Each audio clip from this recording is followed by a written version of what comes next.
Sir നമസ്കാരം. നമസ്തേ Aishwarya. Sir, ഇപ്പൊ രാഹുൽ മാങ്കൂട്ടത്തിൽ വിഷയത്തില് ഒരുപാട് ചർച്ചകൾ നടക്കുമ്പോൾ കൺസേൺറ്റോട് കൂടിയിട്ടുള്ള സമ്മതപ്രകാരം ഉള്ള ലൈംഗിക ബന്ധങ്ങൾ കുറ്റകരമല്ല എന്ന് വാദിക്കുന്ന ഒരു വിഭാഗമുണ്ട്. അപ്പോ ഈ വിഷയത്തില് കഴിഞ്ഞ ദിവസം വന്ന ഒരു സുപ്രധാന വിധി ശ്രദ്ധയിൽപ്പെട്ടിരുന്നു. 2026 ജനുവരി 9 state of Uttar Pradesh versus Anurag and others വന്നിരിക്കുന്ന ഒരു വിധി ന്യായത്തിൽ സുപ്രീം കോടതി പറയുന്നുണ്ട്, പോക്സോ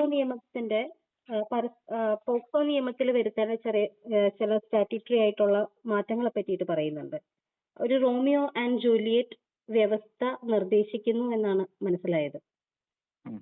അപ്പോ ഈ വിഷയത്തിൽ എന്താണ് ആദ്യമായിട്ട് നമുക്ക് അറിയേണ്ടത്, എന്താണ് ഈ റോമിയോ ആൻഡ് ജൂലിയറ്റ് വ്യവസ്ഥ അല്ലെങ്കിൽ ആ ക്ലോസ് എന്താണ് എന്നുള്ളത് ആദ്യം നിന്ന് അറിഞ്ഞാൽ കൊള്ളാമെന്നുണ്ട് സർ. അപ്പൊ അത് പറയുമ്പോൾ നമ്മൾ ഈ കേസിന്റെ ബാക്ക്ഗ്രൗണ്ടിൽ നിന്നുകൊണ്ട് കാണുമ്പോഴേ നമുക്ക് ആ റോമിയോ ജൂലിയറ്റ് ക്ലോസ് എന്താന്നുള്ളതിന്റെ സിഗ്നിഫിക്കൻസ് മനസ്സിലാകും. അല്ലെങ്കിൽ റോമിയോ ജൂലിയറ്റ് ക്ലോസ് ഇന്നതാണെന്ന് നമ്മളിങ്ങനെ പഠിക്കുന്നവരിക്കും ഇന്നത്. അതുപോലെ അതിന്റെ ഈ കോണ്ടെക്സ്റ്റ് എന്നൊക്കെയാണെങ്കിൽ ഇത് കോടതി പറഞ്ഞത് ജനുവരി 2026 സുപ്രീം കോടതി. അതിന്റെ കോണ്ടെക്സ്റ്റ് എന്താണെന്ന് വെച്ചാൽ, ഒരാൾക്കെതിരെ പോക്സോ കേസ് പ്ലസ് IPC അന്നത്തെ IPC വരുന്ന സമയത്ത് 2023 മുമ്പാണിത്, BNS വരുന്നതിന് മുമ്പ് ആ കേസ് എടുത്തതിനകത്ത് കുറെ വകുപ്പുകൾ ചേർത്തെടുത്തിരുന്നു. ഒരു മൈനറിനെ, ഒരാൾ അനിരുദ്ധ എന്ന ഒരാൾ മൈനർ പെൺകുട്ടിയായിട്ട്. അപ്പൊ അത് പോക്സോ കേസുമായിട്ടായിരുന്നു. അപ്പൊ അവരുടെ വീട്ടുകാരാണ് കൊടുത്തത്. ആ കേസ് എങ്ങനെ വരുന്നത്, വിചാരണ കോടതി അയാൾക്ക് ജാമ്യം കൊടുത്തില്ല.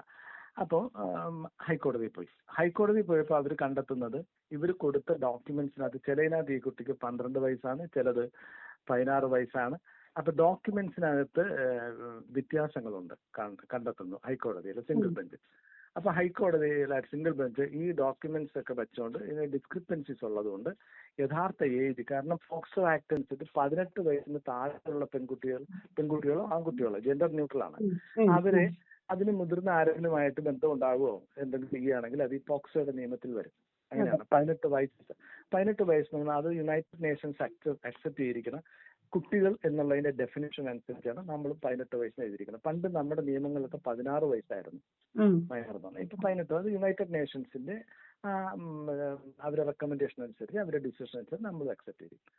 18 വയസ്സിന് താഴെയാണെങ്കിൽ ഈ പോക്സോ നിയമം ആപ്ലിക്കബിൾ ആവുള്ളൂ. പോക്സോ നിയമം വരുമ്പോൾ പണിഷ്മെന്റ് ഇസ് വെരി സ്ട്രിക്റ്റ്.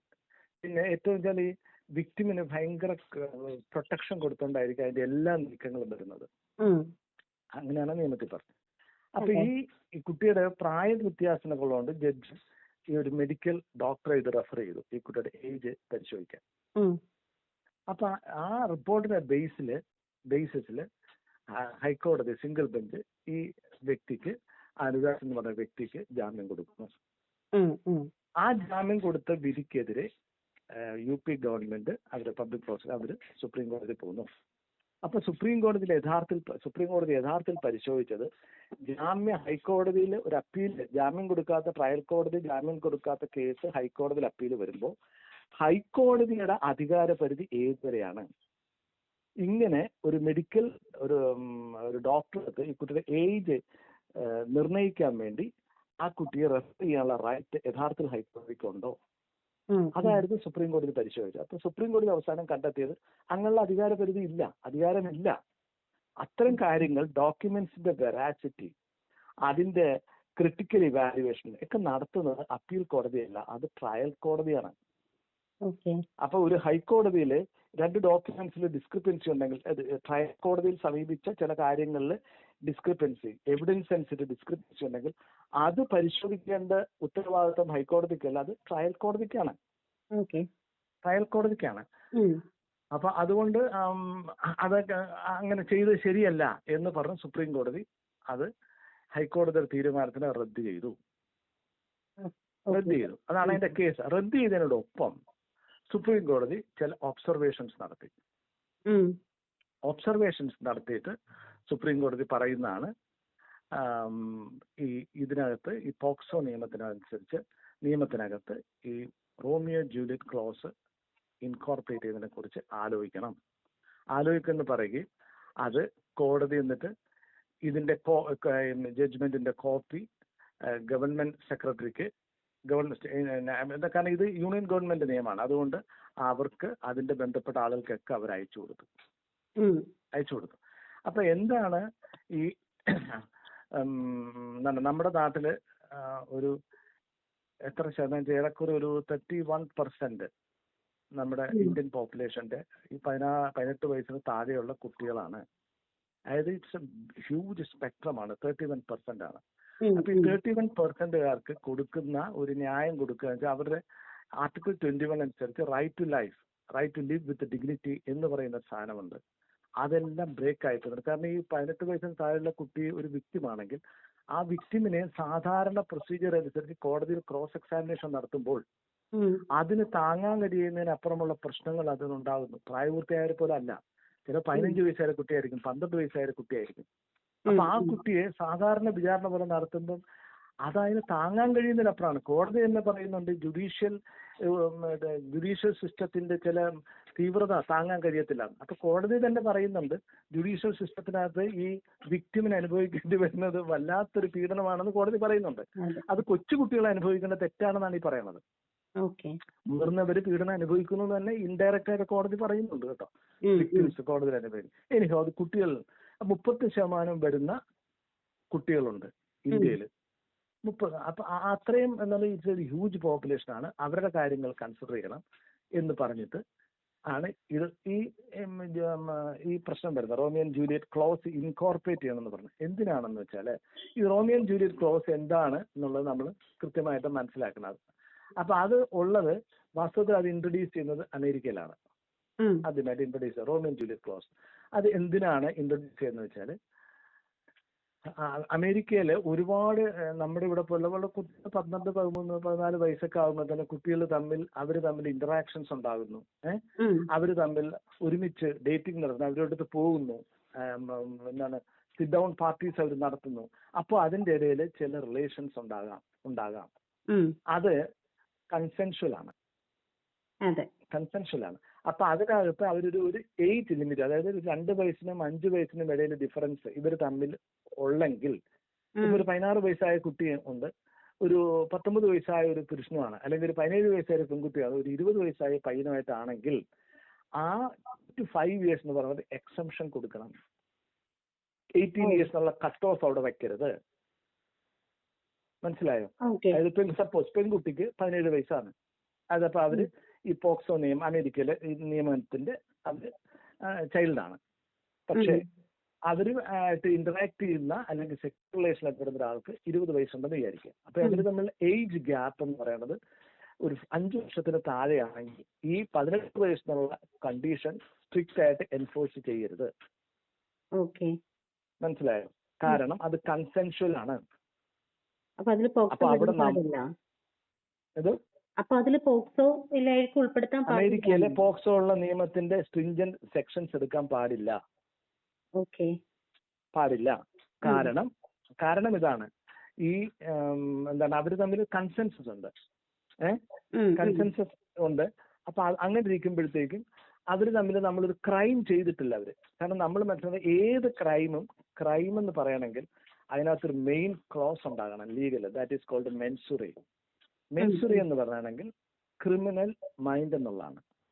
ഞാനൊരു പ്രവൃത്തി ചെയ്യുമ്പോൾ ഞാനൊരാളെ വഴക്കുണ്ടാക്കി ഇങ്ങനെ ഒരു തട്ടിങ്ങനെ കൊടുത്തു, ആ തട്ട് അയാളുടെ ഏതെങ്കിലും മൂക്കിലോ ഏതെങ്കിലും മർമ്മഭാഗത്ത് കൊണ്ടു, അയാൾ പിടഞ്ഞു വീണു, അയാൾ മരിച്ചു. വാസ്തവത്തിൽ എന്റെ അടി കൊണ്ടാണ് മരിച്ചത്. പക്ഷെ അവിടെ എനിക്ക് ക്രിമിനൽ ഇന്റൻഷൻ ഇല്ല. മനസ്സിലായോ? അപ്പൊ ഒരു ക്രിമിനൽ ആക്ട് ശിക്ഷിക്കപ്പെടണമെങ്കിൽ അതിന്റെ പ്രൈമറി സാധനങ്ങളിലൊന്നാണ് മെൻസുറി. ക്രിമിനൽ മൈൻഡ് വേണം. ഞാനത് ചെയ്തത് ഈ ഉദ്ദേശത്തോടു കൂടിയാണ് എന്ന് തെളിയിക്കണം പ്രോസിക്യൂഷൻ. എനിക്ക് മെൻസുറി ഉണ്ടായിരുന്നു. അപ്പൊ ഇവിടെ ഈ കോടതി പറയുന്ന യുണൈറ്റഡ് സ്റ്റേറ്റ്സിലൊക്കെ പറയുന്ന ഈ റോമിയോ ആൻഡ് ജൂലിയറ്റ് ക്ലോസ് അനുസരിച്ച് അവര് തമ്മിൽ ക്രിമിനൽ ഇന്റൻഷൻ ഇല്ല. അവര് തമ്മിൽ കൺസെൻസസ് സെക്സ് ആണ് നടക്കുന്നത്. Consensus sex. ആകെപ്പാടുള്ള പ്രശ്നം എന്ന് വെച്ചാൽ 18 വയസ്സായാലും ഒരാൾക്കായിട്ടില്ല. അപ്പൊ അതുകൊണ്ട് അവരെ ആ ആളെ വിക്ടിമായിട്ട് ട്രീറ്റ് ചെയ്യുന്നത് തെറ്റാണ് എന്ന ബോധത്തിലാണ് അമേരിക്കയിൽ ഈ റോമിയോ ആൻഡ് ജൂലിയറ്റ് ക്ലോസ് ഉണ്ടാക്കുന്നത്. അതായത് അതിനകത്ത് ഇത് പോക്സോ നമ്മുടെ നിയമമൊക്കെ ജെൻഡർ ന്യൂട്രൽ ആണ്. അപ്പൊ അതിനകത്ത് ഇൻവോൾവ് ആയിട്ടിരിക്കുന്ന ആൺകുട്ടിയോ പെൺകുട്ടിയോ വേറൊരാളുമായിട്ട് റിലേഷൻ ഉണ്ടാകുമ്പോൾ ആ പെൺകുട്ടിയുടെയോ ആൺകുട്ടിയുടെയോ ഏജ് അവരെക്കാൾ മൂത്തവരെക്കാൾ ഒരു 3, 2, 5 വയസ്സിന് ഇടയ്ക്കാണ് ഗ്യാപ്പെങ്കിൽ അത് അവരുടെ സമ്മതപ്രകാരം കൂടെ ആണെങ്കിൽ അത് കൺസെൻഷ്വൽ ആയിട്ട് കണക്കാക്കണം എന്നാണ് ഈ പറയേണ്ട അർത്ഥം. പോയിന്റ് കിട്ടിയോ?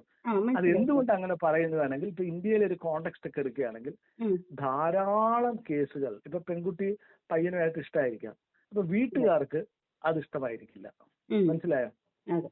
വീട്ടുകാർക്ക് ഇഷ്ടമല്ലാതാകുമ്പോൾ വീട്ടുകാരാണ് ഈ കേസ് പലപ്പോഴും കൊടുക്കുന്നത്.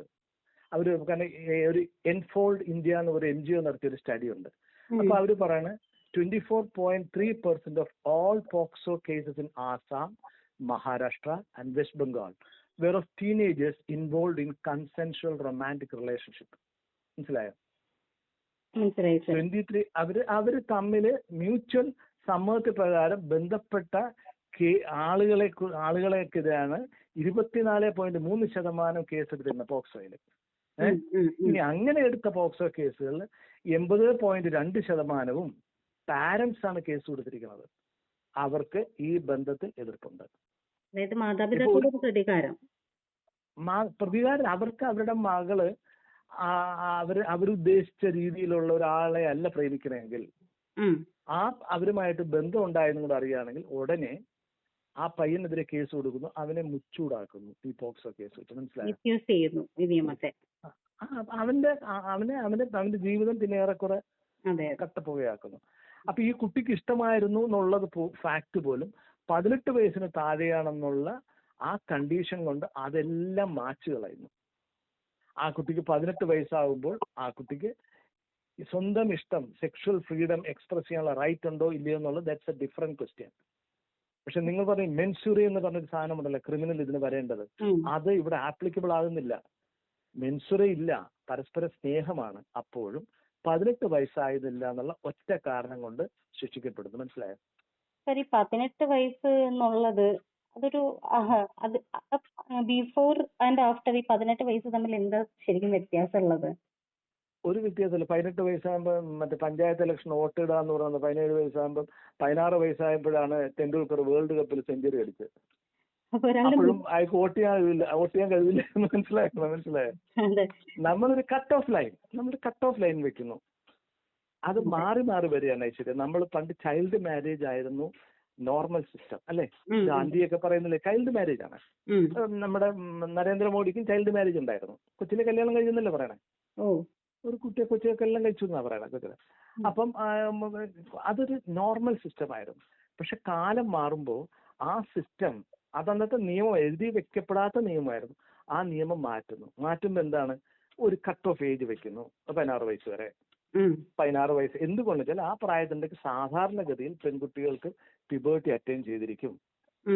അപ്പൊ അവർക്ക് അതുമായി ബന്ധപ്പെട്ട ചില അറിവുകൾ ഉണ്ടായിരിക്കും, അവർക്ക് സ്വന്തം കാലിൽ നിൽക്കാനുള്ള ചില പര്യാപ്തതകൾ ഉണ്ടായിരിക്കും, അവർക്ക് ചില എബിലിറ്റീസ് ഉണ്ടാകും എന്നുള്ള പ്രിസംഷനിലാണ് 16 വെക്കുന്നത്.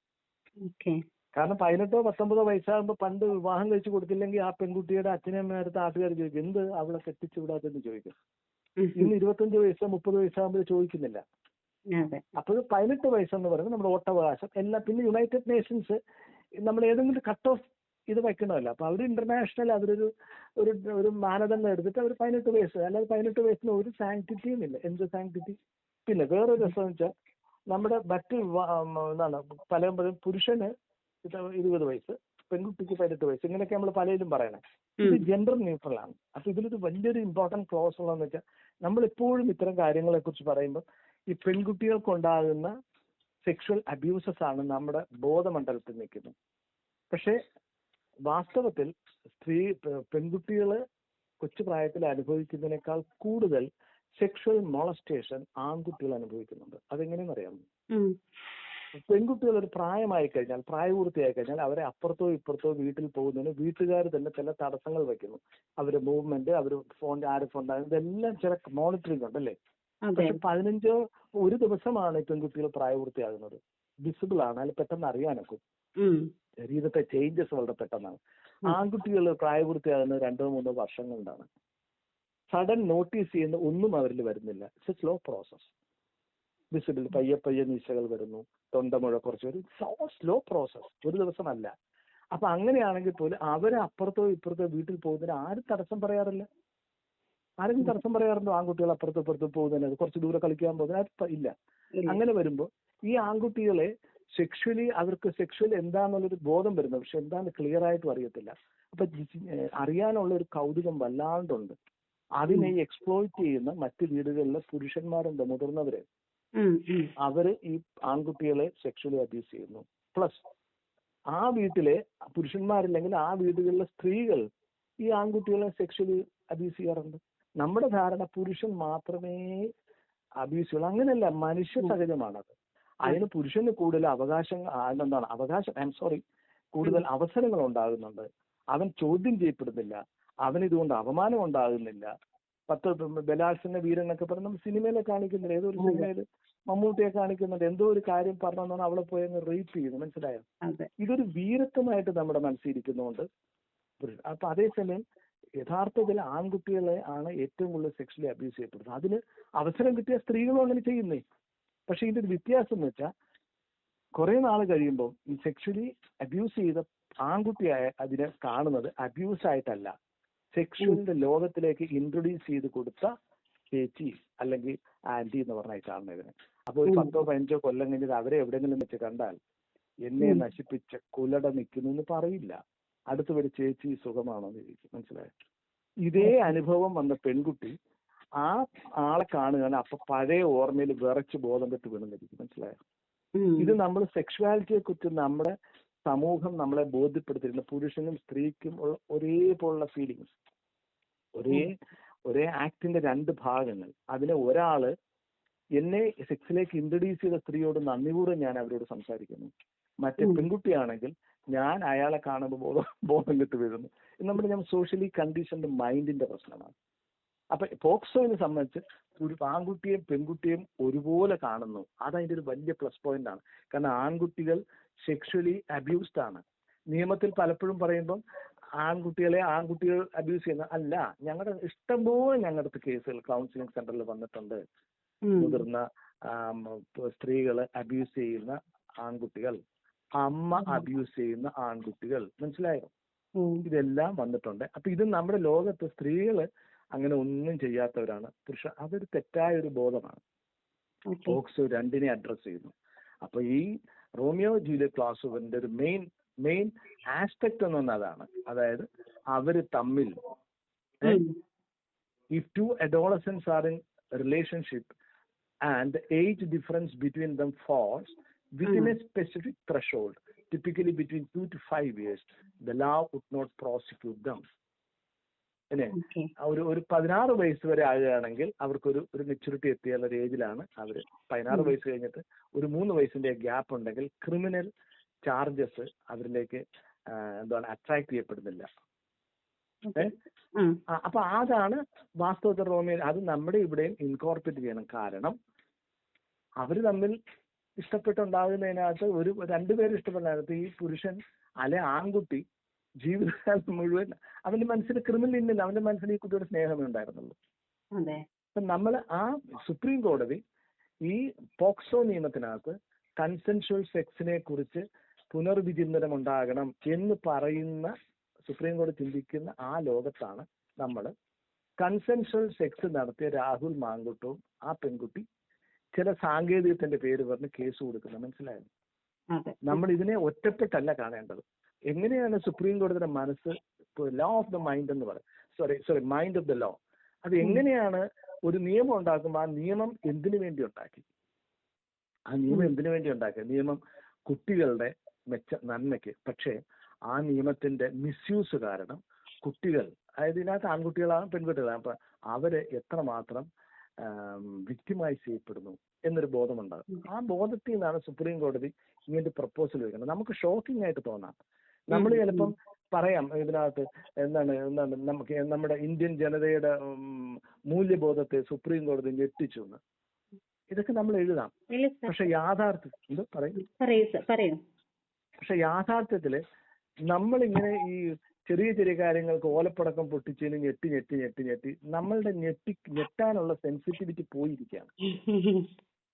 ആ ലോകത്താണ് നമ്മൾ ഈ ലോകത്താണ് നമ്മൾ രാഹുൽ മാങ്കൂട്ടം വിഷയം ചർച്ച ചെയ്യുന്നത്. അയാൾ ആരെയും കയറി പിടിച്ചിട്ടില്ല. അയാളെ ഇൻവൈറ്റ് ചെയ്യുന്നു, അവർ തമ്മിൽ സ്നേഹമോ സെക്സ് ടോക്കോ വാട്ട് എവർ മേ ബി നടക്കുന്നു, ആ സ്ഥലത്തേക്ക് പോകുന്നു, അവർ തമ്മിൽ ആ സെക്സിനകത്ത് ഇടപെട്ടപ്പോൾ അയാൾ വയലന്റ് ആയിരുന്നു എന്നായി പറയണത്. അത് അയാളുടെ സെക്സ്വാലിറ്റിയുടെ പ്രശ്നമാണ്. I may be passive, some other may be active. Sex വിളിക്കുമ്പോൾ ചീത്ത വിളിക്കണം എന്ന് ആഗ്രഹമുള്ള ഒരുപാട് പേരുണ്ട്, ചീത്ത കേൾക്കണമെന്ന് ആഗ്രഹമുള്ള സ്ത്രീകളുണ്ട്. അപ്പൊ ഇതൊക്കെ അവരുടെ സ്വകാര്യതയാണ്, ആ നിമിഷത്തിന്റെ സ്വകാര്യത, സെക്സ്വാലിറ്റി. അതിനെ നമ്മൾ ചർച്ച ചെയ്യുന്നു, നമ്മുടെ കോടതികൾ തീരുമാനം എടുക്കുമ്പോൾ ഇതിനെക്കുറിച്ചൊക്കെ പറയുമ്പോൾ നമ്മുടെ മാധ്യമങ്ങളിൽ തലകീഴ എന്താണ് ഹെയർ സ്പ്ലിറ്റ് ചെയ്ത് ഇങ്ങനെ ഡിസെക്ട് ചെയ്ത് നോക്കുമ്പോൾ നമ്മൾ ഏത് ലോകത്താണ് നമ്മൾ ജീവിക്കുന്നത്? നമ്മുടെ സുപ്രീം കോടതി ചിന്തിക്കുന്ന ഒരു തലത്തിൽ, നമ്മുടെ മജിസ്ട്രേറ്റ് ചിന്തിക്കുന്ന വേറൊരു തലത്തിൽ. സുപ്രീം കോടതിയുടെ തോട്ട്സ് റീഡ് ചെയ്യാനുള്ള കഴിവ് മജിസ്ട്രേറ്റിന് ഇല്ലെങ്കിൽ സലാം പറഞ്ഞിട്ട് പോകണം. അതെ, ഉറപ്പായിട്ടും സാർ. ഇതിപ്പോ റോമിയോ ആൻഡ് ജൂലിയറ്റ് നമ്മളിപ്പോ ചർച്ച ചെയ്യുമ്പോൾ എനിക്ക് തോന്നിയിട്ടുള്ള ഒരു കാര്യം എന്ന് വെച്ചാല്, ഒരു 17 വയസ്സ് 19 വയസ്സുള്ള കുട്ടികൾ തമ്മിലുള്ള ഒരു പരസ്പര സമ്മതം എന്ന് പറയുന്നത് അത് എത്രത്തോളം നമുക്ക് അത് മാനിപ്പുലേറ്റഡ് ആണോ, അങ്ങനെയുള്ള ചെറിയ കുട്ടികളെ എക്സ്പ്ലോയിറ്റ് ചെയ്യുന്നതാണോ എന്നുള്ളത് മനസ്സിലാക്കാനുള്ള ഒരു സാധ്യത കുറവില്ലേ അവിടെ? അല്ല, ഇതിനകത്ത് പോക്സോ നിയമം അനുസരിച്ച് ഇവരെ ഒരു പോലീസ് ഓഫീസർ അവരെ കോൺഫിഡൻസിലെടുത്ത് all process of the prosecution trial ഇതിനകത്ത് മുഴുവൻ അവരോടൊപ്പം വേണം. അവർക്ക് വേണ്ട ഫൈനാൻഷ്യൽ ഹെൽപ്പ് വേണമെങ്കിൽ പോലും കൊടുക്കണം. മനസ്സിലായോ? അങ്ങനെ കൊടുക്കുമ്പോൾ അവരെ നമ്മളൊരാളെ കോൺഫിഡൻസിലെടുത്ത് കഴിയുമ്പോൾ അവർ പറയും, മനസ്സിലായോ, ഞാൻ മാഡം, അല്ലെങ്കിൽ സാറ്, ഞാൻ മാഡം എത്രയാണ്, എനിക്ക് അയാളായിട്ട് ഇഷ്ടമായിരുന്നു, വീട്ടിലുള്ള അച്ഛനും അമ്മയും ഭയങ്കരമായിട്ട് വഴക്കുണ്ടാക്കി, പ്രശ്നമുണ്ടാക്കി എന്നൊക്കെ പറയും. അപ്പൊ വസ്തുത എന്തായിരുന്നു, അവരുടെ ഉള്ളിൽ എന്താന്നുള്ളത് കുട്ടികൾ പറയും. ആ കുട്ടികൾ പറയും. നമ്മൾ കുട്ടികൾ എന്താണ് ഒരു ഭയങ്കര ഭയന്നിരിക്കുന്ന സമയത്ത് അവർക്കൊരു സാന്ത്വനം കൊടുക്കുകയാണെങ്കിൽ, അവരെ ഉപദ്രവിക്കില്ല, അവരെ വഴക്ക് പറയില്ല എന്ന് തോന്നുകയാണെങ്കിൽ അവർ വസ്തുത പറയും. ആ വസ്തുത കണ്ടെത്തിയിട്ടാണ് ഈ ഇവരുടെ പാർട്ട്ണറുടെ ഇന്റൻഷനിൽ പെരുമാറ്റത്തിൽ മെൻസറി ഉണ്ടായിരുന്നോ, ക്രിമിനൽ ഇന്റൻഷൻ ഉണ്ടായിരുന്നോ അറിയുന്നത്. ക്രിമിനൽ ഇന്റൻഷൻ ഇല്ലെങ്കിൽ നിങ്ങൾക്കൊരാളെ ക്രിമിനൽ കേസിൽ ശിക്ഷിക്കാൻ കഴിയില്ല. അതിനകത്ത് സുപ്രീം കോടതി പറഞ്ഞിട്ട് വലിയൊരിതുണ്ട്. Misuse of the POCSO act highlights a grim societal charge. On the one end, children are silenced by fear and their families are constrained by poverty or stigma. Meaning thereby the justice remains distant and uncertain. And on the other hand, those who equipped with privilege, literacy, social and monetary capital are able to manipulate the law to their advantage. സമ്പന്നനായ ഒരു കുടുംബം, നമ്മൾ ഇടയ്ക്ക് സമ്പന്നനായ ഒരു വീട്ടിലെ പെൺകുട്ടിക്ക് ഒരു പാവപ്പെട്ട അവർ കൂടെ പഠിച്ച ഒരു പയ്യനോട് സ്നേഹം തോന്നാം, ഒരു താഴ്ന്ന ജാതിക്കാരനോട് തോന്നാം, അല്ലെങ്കിൽ സാമ്പത്തികമായിട്ട് സ്നേഹം തോന്നാം. സ്നേഹത്തിന് love doesn't know all these bloody boundaries. അപ്പൊ അങ്ങനെ വരുമ്പോഴത്തേക്കും ആ പയ്യനെ ഇവർക്ക് ഭയങ്കര ഇഷ്ടം, ആ പയ്യന്റെ കൂടെ ഇവള് പോകുന്നോ, അല്ലെങ്കിൽ ആ പയ്യനായിട്ട് കൂടെ കറങ്ങി കിടക്കണോ, അല്ലെങ്കിൽ വീട്ടുകാർ കാണുകയാണെങ്കിൽ അവനെതിരെ അങ്ങ് പോക്സോ കേസ് എടുക്കും. മനസ്സിലായോ? അവൻ ശിക്ഷിക്കപ്പെടാനായിട്ടുള്ള കുറ്റമൊന്നും അവൻ ചെയ്തിട്ടില്ലെന്നേ. ഇവൾക്ക് മിണ്ടാനൊക്കെ ഇല്ല. കാരണം വീട്ടില് അവളെ അങ്ങനെ അവളുടെ പഠിത്തവും നിർത്തും, എല്ലാം നിർത്തും, വീട്ടിലങ്ങ് നിർത്തി അവളെ ഒരാളെ കെട്ടിച്ചു വിടാൻ ശ്രമിക്കും. മനസ്സിലായോ? അപ്പൊ അതെ, ഇത്തരം ഒരു രീതി ഉള്ളത് കൊണ്ടാണ് മിസ്യൂസ്, ശരിക്കുള്ള മിസ്യൂസ് എന്ന് പറയുന്നത് ഇഷ്ടം പോലെ. അത് സുപ്രീം കോടതി പറയുന്നത്, സുപ്രീം കോടതി acknowledges the rampant misuse of the act in cases of consensual adult relationship where families often file criminal complaints to oppose the relationship, leading to the severe criminalization of young individuals. മനസ്സിലായോ? കുടുംബങ്ങളാണ് ഇവിടെ. നമ്മൾ പ്രായമാകുമ്പോൾ വ്യക്തികളാണ് case കൊടുക്കുന്നത്, മറ്റേ കുടുംബങ്ങളാണ്. കാരണം അവർ മൈനറാണ്. അപ്പൊ അവരെല്ലാ കാര്യങ്ങളും കുടുംബങ്ങൾ തീരുമാനിക്കുന്നു, ഇവർക്ക് സ്വന്തമായി പറയാനൊക്കെ ഇല്ല. ആ കോണ്ടെക്സ്റ്റിൽ നമ്മൾ ഈ പോക്സോ കേസ് മാത്രമല്ല, നമ്മൾ രാഹുൽ മാങ്കൂട്ടത്തിന്റെ കേസും നമ്മൾ ഒരു സൊസൈറ്റി പുനർവിചിന്തനം ചെയ്യണം. രണ്ടുപേര് ഉഭയകക്ഷി സമ്മത പ്രകാരം ബന്ധപ്പെട്ടത് കുറെ കഴിയുമ്പോൾ ഞാൻ നിന്നെ റേപ്പ് ചെയ്യുമെന്ന് പറഞ്ഞെങ്കിൽ ആ അട്ടറൻസ് ആണോ റേപ്പ്?